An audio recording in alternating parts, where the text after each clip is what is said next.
Hai semuanya, gimana kabarnya? Semoga sehat selalu. Nah, siapa sih yang gak tahu ibu kota Indonesia? Jakarta, yang monumennya terkenal banget, yaitu Monas. Mungkin di tahun-tahun 5 tahun yang lalu atau 10 tahun yang lalu, Jakarta belum begitu keren karena belum ada jalan tol dan sebagainya.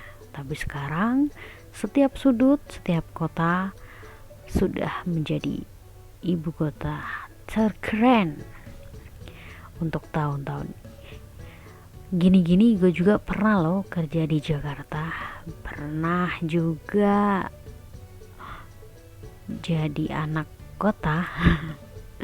Meskipun status saya cuma PRT atau pembantu rumah tangga, itu membuat saya udah bersyukur banget. Udah pernah menginjak kaki saya ibu kota Indonesia, Jakarta. Nah, gimana ceritanya? Kita langsung ke videonya ya.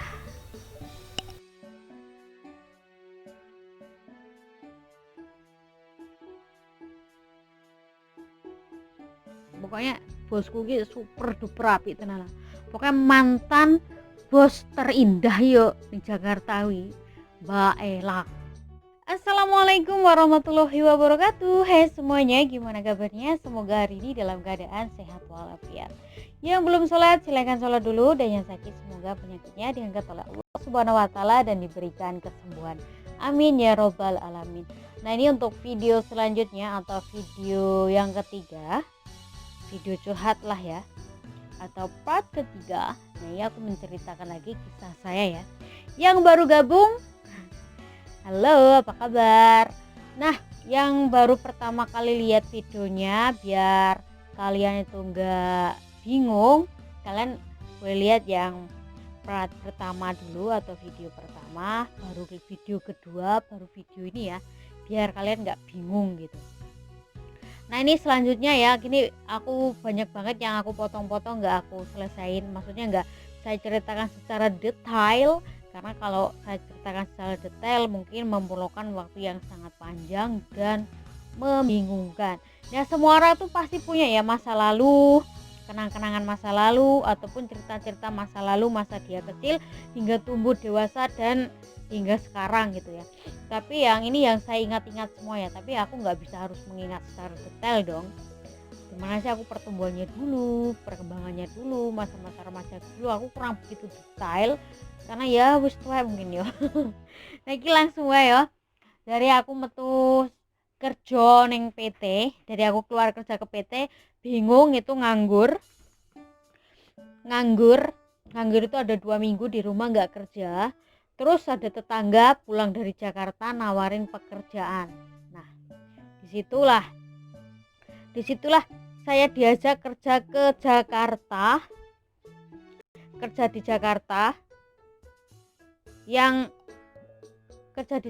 yang saya belum pernah kerja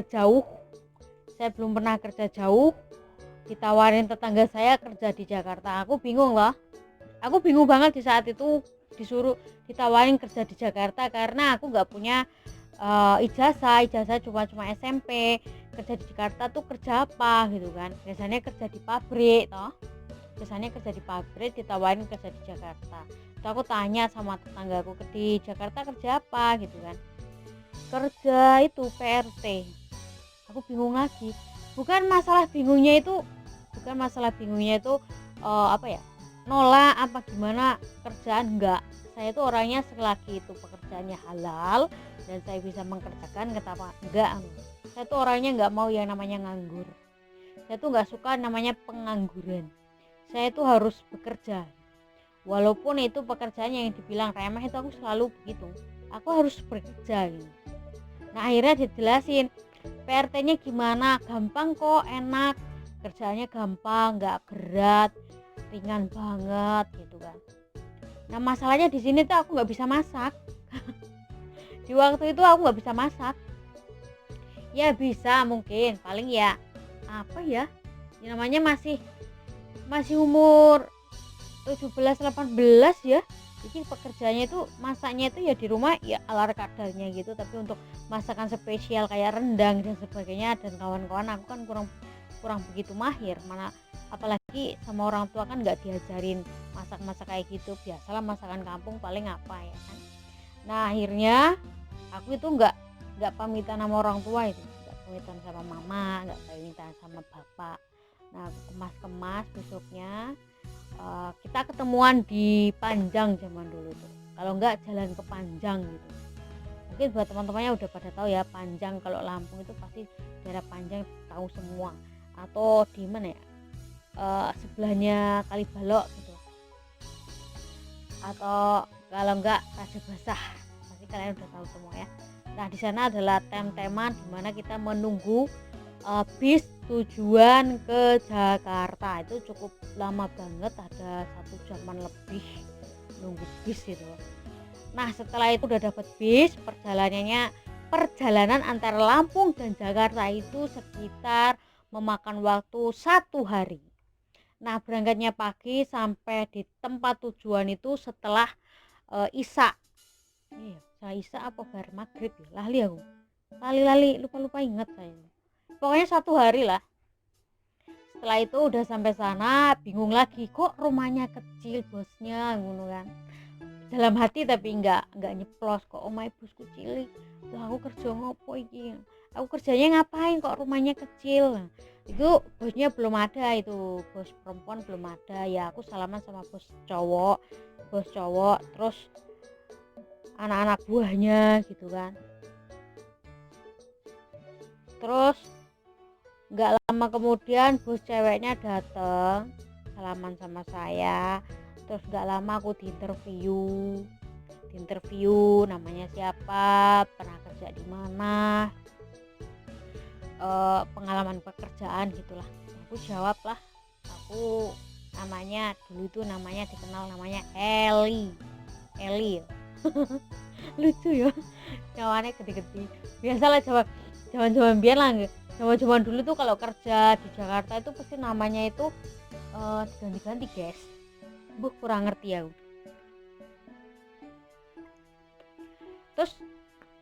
Terus singkat cerita ditanyain pengalaman kerja di mana, aku jawab aku nggak punya pengalaman kerja rumah tangga, aku dulunya kerja di pabrik gitu kan. Bisa masak, bisa ini, bisa itu, ya jawab aja bisa. Walaupun aku nggak bisa masak gitu ya, maksudnya masaknya yang spesial gitulah, mau masak-masakan kayak ibu-ibu rumah tangga yang enak-enak aku orang iso mbiyen. Zaman dulu itu belum bisa masak-masak yang itu, belum ada pengalaman, nyaman juga kerja pabrik, tahu sendiri kan, paling kita ngekos makan makanan instan ya kan. Terus habis itu paginya diajarin sebelum tidur itu ya, diajarin ini tempat cucian, ini buat mandi apa-apa gitulah, diajarin, pokoknya diajarin semua. Terus paginya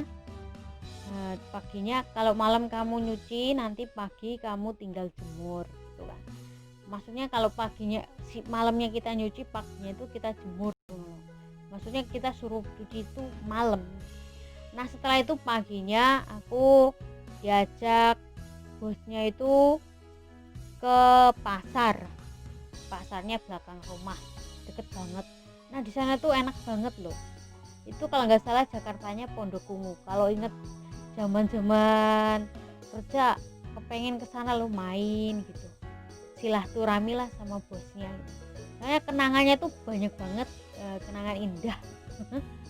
Majikannya udah baik, terus tempatnya itu Fongpin, segalanya di situ ada, terus bosnya tuh humble banget gitu loh, sama pembantunya itu humble banget, nggak pernah ada, maksudnya dia tuh ada apa-apa cerita sama kita gitu. Itulah kenangan apa ya, mantan majikan terindah itu di Jakarta sama Mbak Ella. Mungkin Mbak Ella yang nonton video aku. Assalamualaikum Mbak Ella, ya aku Eli dulu. Pokoknya banyak banget kenangan yang indah loh. Mungkin teman-teman ada juga ya pengalaman seperti saya ataupun cewek-cewek kampung yang pertama kali kerja di Jakarta. Gimana sih kerja, rasanya enak loh. enak banget itu ceplok.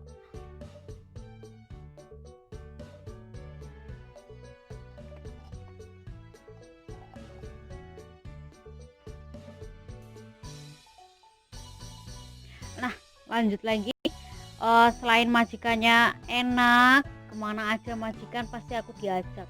Waktu itu kan bos cowoknya itu konveksi ya, bos cowok konveksi terus aduh,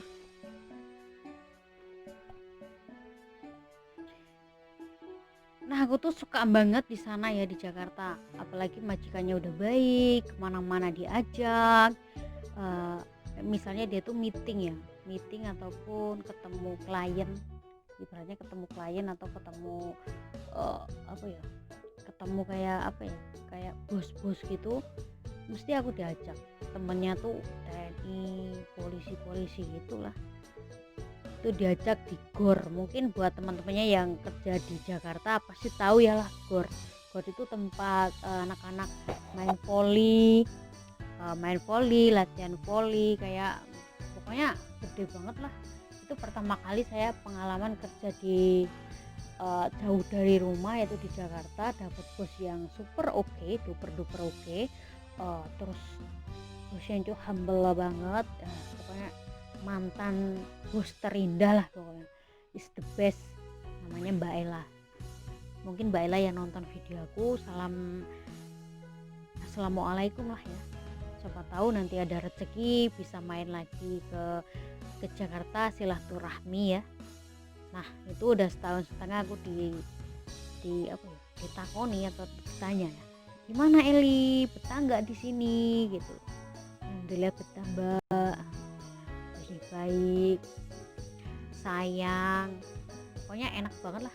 Mungkin teman-teman ada yang pengalamannya sama kayak saya, kerja pertama kali di Jakarta mempunyai atau mendapat bos yang is the best, super super baik, bukan super lagi, super duper baik.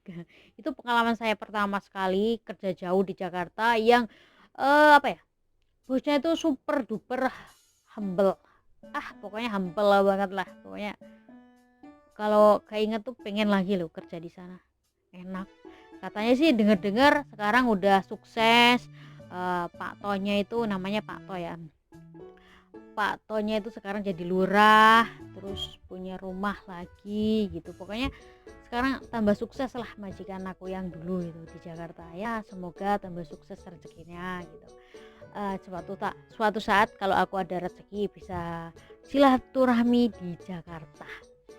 Nah udah setahun, udah 1 bulan setengah itu ditanya kerasan apa enggak, dicampur lagi dengan gajian pertama itu kan 1 bulan ya, itu dibeliin kalung masih inget banget. Pokoknya neng utek kental banget ingetnya, pokoknya saya tak inget sih api lah, saya ngelele jangan diingat ya. Dibeliin kalung, dia kan orang Palembang, terus mamanya itu orang Palembang, bapaknya orang Jawa, jadi agak bisa dia ngomong Jawa. Eli, ini gajian pertama kamu aku beliin kalung biar nyantel gitu. So sweet banget ya, kalau inget itu majikan super super duper baik itu ya Allah. Pokoknya sayang banget ya buat ninggalin majikan super duper baik, tapi ya apalah daya. Waktu zaman dulu itu gajinya baru PRT Jakarta itu pinggir kota itu 250.000 rupiah. Tapi itu menurut aku ya wis gede lah, wis alhamdulillah banget gitu. Udah bersyukur lah gitu kan, wis oke lah. Zaman dulu tuh pinggiran kota gaji segitu oke. Sekarang mungkin udah 2 hingga 3 juta hingga 4 juta setara dengan UMR Jakarta lah. Gaji pembantu sekarang setara dengan UMR Jakarta, jadi nggak bisa dipandang remeh ya. Itu kalau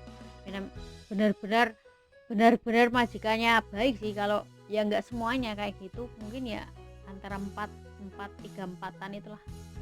Terus udah 1 bulan 2 bulan aku telepon rumah, aku sama ibuku sempet kaget, kamu di mana? Aku di Jakarta pak. Lah kok di Jakarta sama siapa? Bapakku agak shock karena aku tuh pergi kemana-mana nggak pernah pamit. Kalau pamit tuh nggak pernah dibolehin, makanya aku nggak mau pamit. Nah akhirnya udah 2 bulanan lebih kayaknya ya, adik adik kakak iparku tuh pulang dari Malaysia, terus aku tuh pengen ikut ke Malaysia lagi gitu. Aku mau ikut lah, sampean mau ke Malaysia apa enggak, dia bilang gitu kan. Aku tanya sama adik kakak iparnya kakakku kan, mau ke Malaysia lagi enggak mbak? Iya gitu kan. Aku mau ikut, aku bilang. Oh kalau ikut ya pulang dulu, persyaratannya harus komplit. Nah aku telepon ibuku sama bapakku, bu pak aku pengen yang Malaysia itu apa enggak? Jelas keberatan dong. Waktu kayak umurku baru 18, ibu karo bapakku jelas nggak ngulai kan, umurnya cilik juga norong apa ya, orang setara kerja loh, orang entuk kerja di luar negeri minimal kan 22 kan.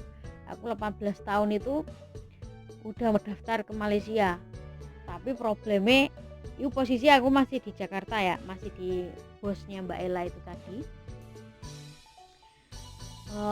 Bosnya Mbak Ella itu tadi, saya pamitan sama bos cewek, saya pamitan sama bos cowok itu nggak dibolehin guys. Ya agak-agak aneh konflik juga kan, zaman biyen cari pembantu kan susah, karena cari pembantu susah loh sing jujur kayak aku. Ya jujur ayu misal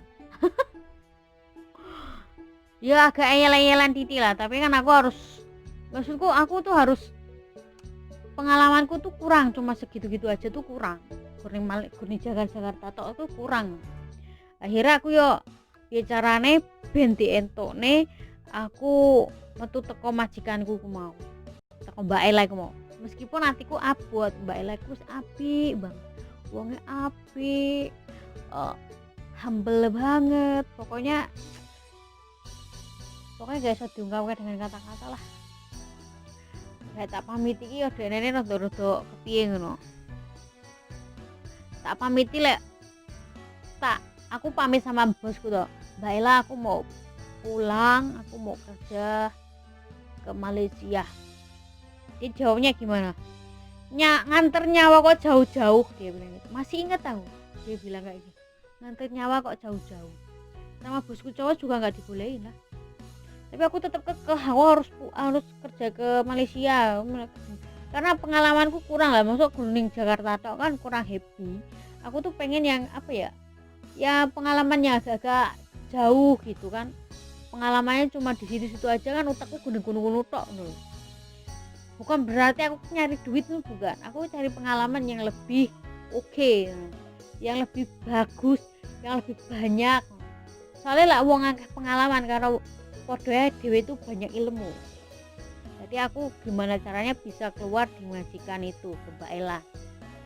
Sampai suatu saat aku nelpon kakangku ipar almarhum ya yuk, bujine yukku sing pertama njaluk tulung, ngomong karo bosku. Akhirnya ngomong lah karo Pak To, ngomong api-api lek aku pengen balik, pengen kerja di luar negeri. Dan suatu pas kae karo Pak To ya agak mungkin agak berat hati kan, agak berat hati. Akhirnya itu aku cuma 2,5 bulan, akhirnya aku yuk balik ning kampung, balik ning Lampung.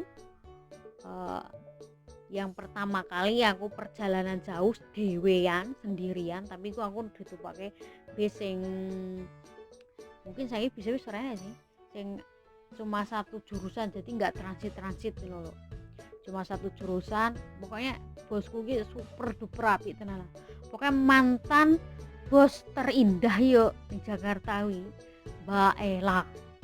Mungkin Mbak Ella sih nonton videonya aku, mungkin ya aku kangen banget Mbak, pengen yang Malaysia meneh suatu saat kalau ada rezeki umur panjang, insya Allah lah silaturahmi ning Jakarta. Nah aku dientukne karo bos cowok, aku dikei status, zaman dulu statusku gede banget. Dia ngomong ini, iki enek Mbak Eli, bosku cowokku nyelok aku Mbak Eli iki enek duit saiki disangu ya karo brebes. Karo bosku cowok kayak agak nangis cah. Dia nangis gitu. Terus besoknya udah kemas-kemas, sekitar jam 8.30 aku diantar di terminal, dikasih makan dulu sama Mbak Ella itu nangis lah, ini bareng kan, ini bareng, terus aku kan langsung pamit, kayaknya kan nggak tegel lah, ibaratnya dia itu nggak tegel dicampur cari pembantu susah, apalagi umurku dulu itu baru 18, jadi kan terus inilah kenapa-napa di luar negeri. Aku tahu sih, aku ngerti antine bosku loro kuwi, aku tahu banget wongnya super super duper rapi banget, aku sampai kayak keluargane dhewe ngono lah, kayak keluarga sendiri itu, sampai ya ampun baik banget. Oh ya tak ceritane meneh karo bapak bosku cowok kuwi, bosku cewek kuwi apik banget karo aku. Angger gajian mesti nggak aku duit jaman biyen dikai 30.000 kuwi wis wakeh ta. Bosku apik banget, sampai wong tuane bosku ki apik banget karo aku. Aku gajian dikai 30, kan 2 kali kan ngono 2 bulan. 30. Lala aku ngomong karo bosku cewek. Mbak Ella, aku sama Babe, kan manggilnya Babe gitu. Aku sama Babe dikasih uang loh, Babe habis gajian. Mbak Ella ini, hah? Apa? Kamu bukan apa-apanya dikasih duit ya? Ya maksudnya dia itu ngetake orang getak nesu karo guyon. Abdul aja, anaknya jenis Abdul ya. Abdul aja cucunya nggak pernah dikasih duit. Kamu dikasih duit bagi sama Abdul gitu. Lucu banget, pokoknya aku nang Jakarta dikelilingi wong-wong sing sayang karo aku. Allah ki ngerti lah di wong apik karo sing elek. Alhamdulillah banget aku nang Jakarta iki dikelilingi karo wong apik-apik. Bersyukur banget lah pokoknya mantan majikan terindah gone Jakarta. Pokoknya subhanallah lah, nggak bisa diungkapkan dengan kata-kata. Suatu saat panjenengan rezeki insyaallah iso dolan ning Jakarta. Insyaallah lah dolan Jakarta, insyaallah. Terus lanjut meneh ning terminal ya. Ning terminal aku tidur ning aku dinter kene terminal, habis iku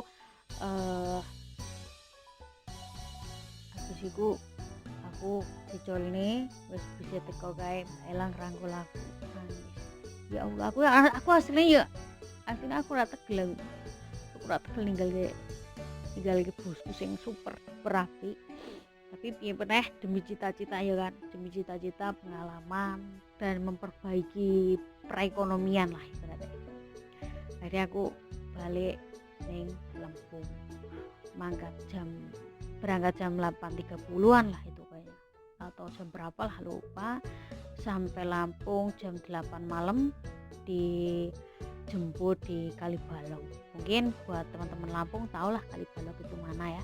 Yang kurang tahu boleh kalian searching di Google, itu ada juga Kalibalok Bandar Lampung. Itu di situ adalah mungkin zaman dulu kalau nggak salah Kalibalok ya Raja Basa lah, kurang paham banget tau. Nah wis teko kono aku dijemput yayuku, jemput kakakku yang nomor 2, ya aku pulang. Nah gitu ceritanya. Buat teman-teman semuanya yang punya pengalaman kerja sing bose super duper rapi kayak pertama kali kerja doh, boleh komen di bawah. Akeh banget kok. Setiap manusia itu pasti punya kenang-kenangan masa lalu sing indah, sing pahit dan segalanya. Tapi kok ojo pernah kalian pendam. Kalau kalian nggak punya teman, boleh kamu bikin video dan kamu curhatkan di YouTube channel kalian. Karena pengalaman itu sangat indah banget ya. Entah itu baik atau buruk harus diceritakan. Kalau enggak, seandainya kamu punya teman, boleh kalian curhat sama teman. Kalau kalian nggak punya teman, boleh kalian curhat di diary. Jadi unek-unek yang di dalam hati itu keluar semua gitu guys. Jadi jangan pernah kalian memendam masalah di dalam hati. Kalau otak kalian nggak kuat, kalian bisa stres. Oke? Yalah, sakmono wae ceritaku engko part keempat keempat apa ketelu? Yo keempat, engko tak ceritani meneh hal-hal sing seru dalam kehidupan aku. Oke. Assalamualaikum warahmatullahi wabarakatuh. See you next video. Bye bye.